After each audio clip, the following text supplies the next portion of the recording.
What's up everyone, welcome back to the channel. Robin Hood's here and I'm here to talk about what are the hidden anime gems out there in the shonen industry, Flame of Recca.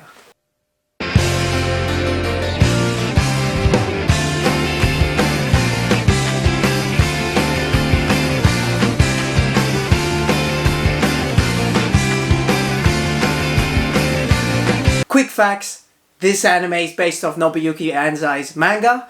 It spanned in the 90s and ranged from 42 episodes, which is not much considering to the shonen animes that we see today. The story revolves around a young high school boy named Recca Hanabishi who aspires to be a great ninja.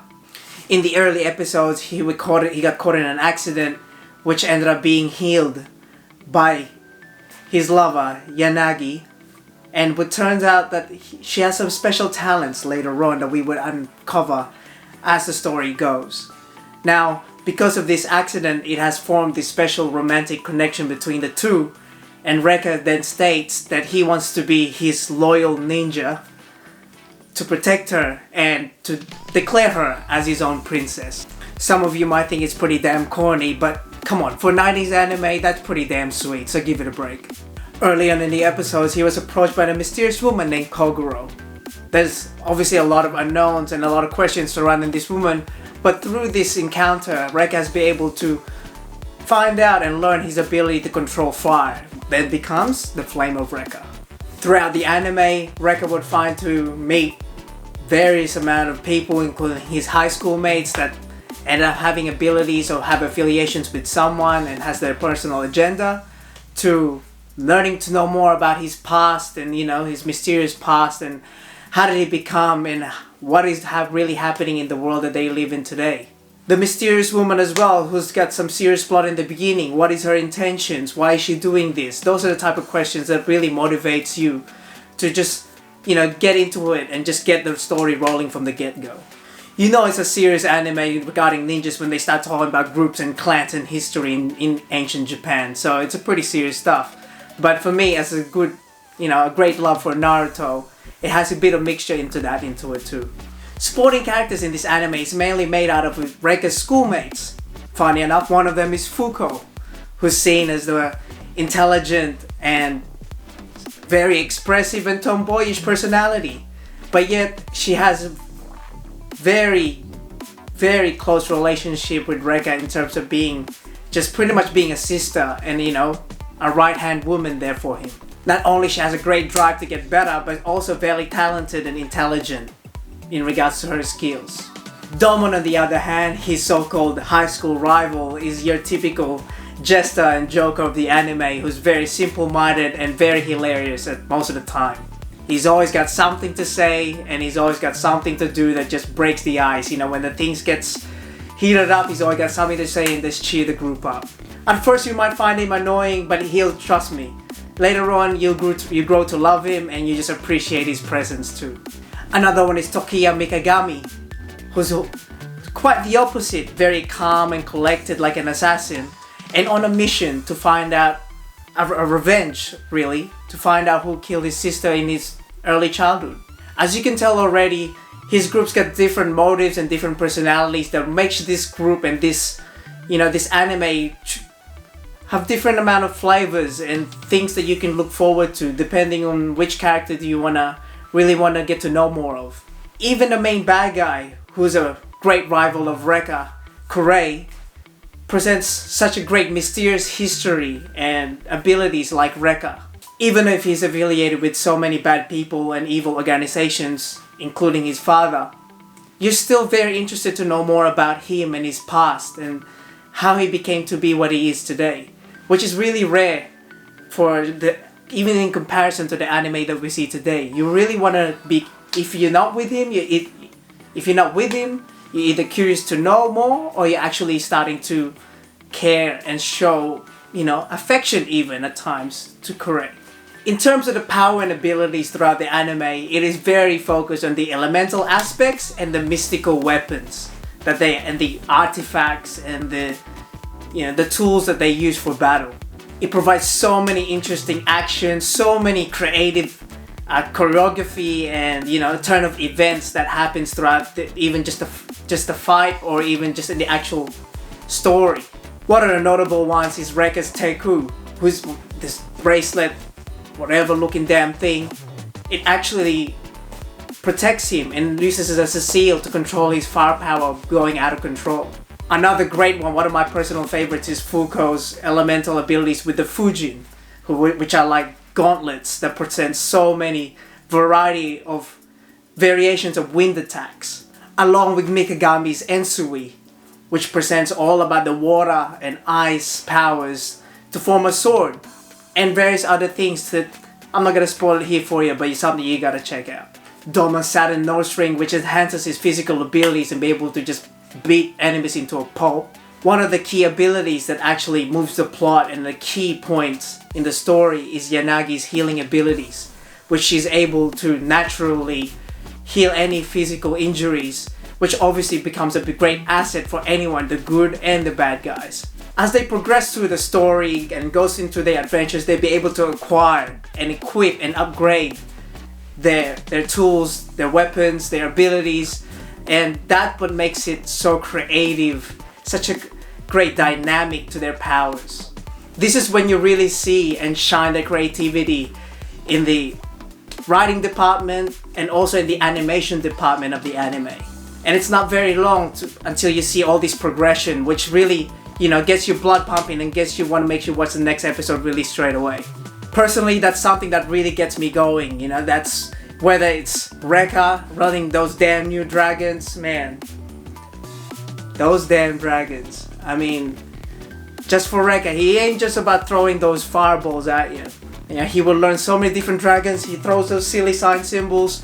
Not silly, it's actually pretty damn cool. I practice it myself. But what I'm saying is those dragons, as he gained those abilities, and even Fuko and Mikagami and all them, as soon as they learn those abilities, you just want to know, you want to see.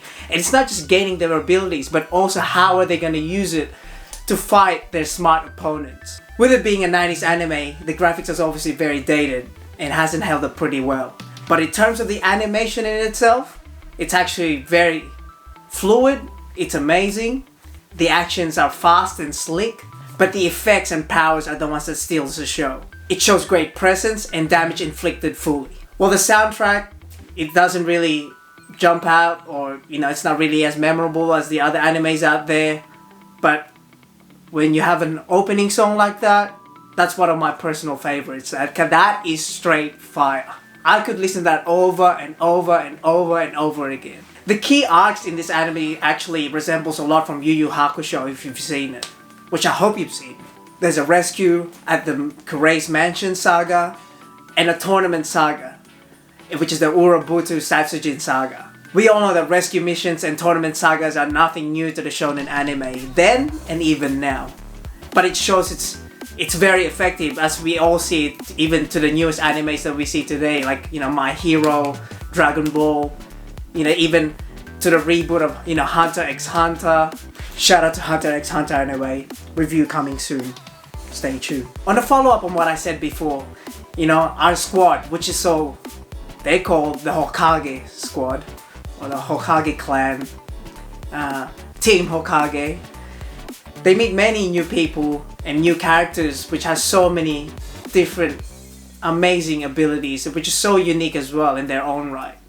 Now it's a real legit ninja movie when they start talking about clans and Japanese history. The key settings in this anime is obviously based off the modern day Japan in their high school, and obviously the historic Japan, the ancient times, which shows more about the ninja history, Recca's past, Kurei's past, and other characters that obviously revolves, and what came around at the past is also what's affected to the present time. There are a lot of funny moments in this anime, and it does make you really laugh at times, but it's not really what you came here for.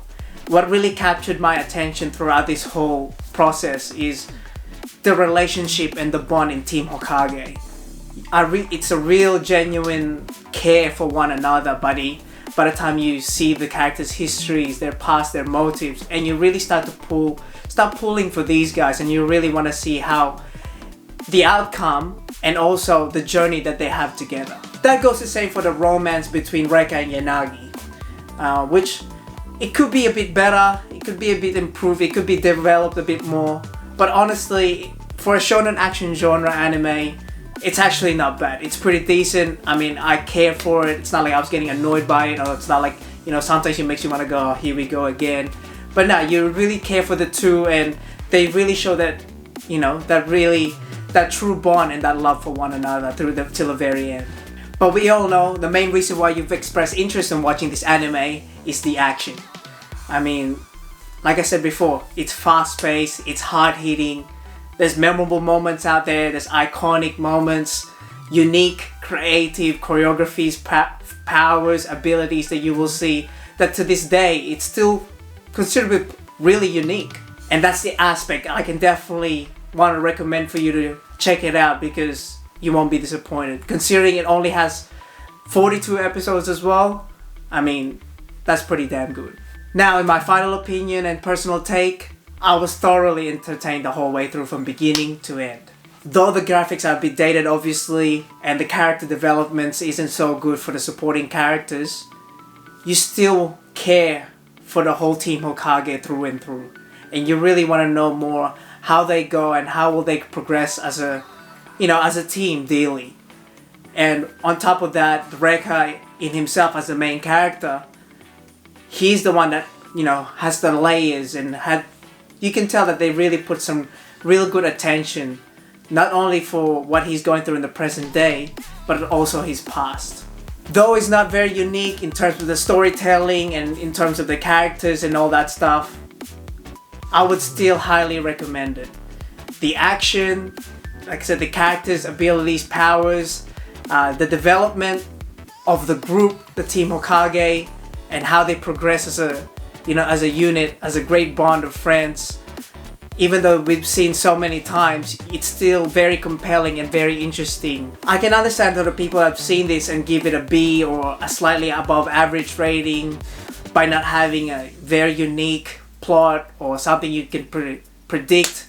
But for me, just in terms of the action, the abilities, the, you know, the weapons, and even just the dynamic and, you know, the camaraderie and the friendships between Team Hokage, it makes it so, you know, engaging and just makes you want to be motivated to know what's going to happen to them next. So for me, I'd like to give it an A. That's right, I'm giving it an A for amazing. Like I said, I can easily see it as a B range, but I'm going to bump it up because it's my rating, it's my personal opinion. This anime meant so much for me as a kid. It's one of my early animes. I was really glued onto the TV every time, even though it's something that's not very deep, but it's very easy to watch and very entertaining the whole way through. So A, easily for me. So please check it out, and it's one of the hidden gems that I really want, you know, a lot of fans, anime fans, to be recognized a bit more and, you know, give it some love. But thank you for your time. We really appreciate it if you could drop a like. Comment down below if you've seen it, tell me what you think about it. Also check out and follow my Instagram account, RobinHoods101, would really appreciate that as well. Please stay tuned and subscribe, we'll be pumping out new content soon. And just join this great journey with me. I'm already seeing the love from, you know, from a lot of people out there, and, you know, it just shows that great passion that we all share, and I just want to express it on behalf of everyone, and we can have those interactions, you know, back and forth. Thank you again, guys. Really appreciate your time.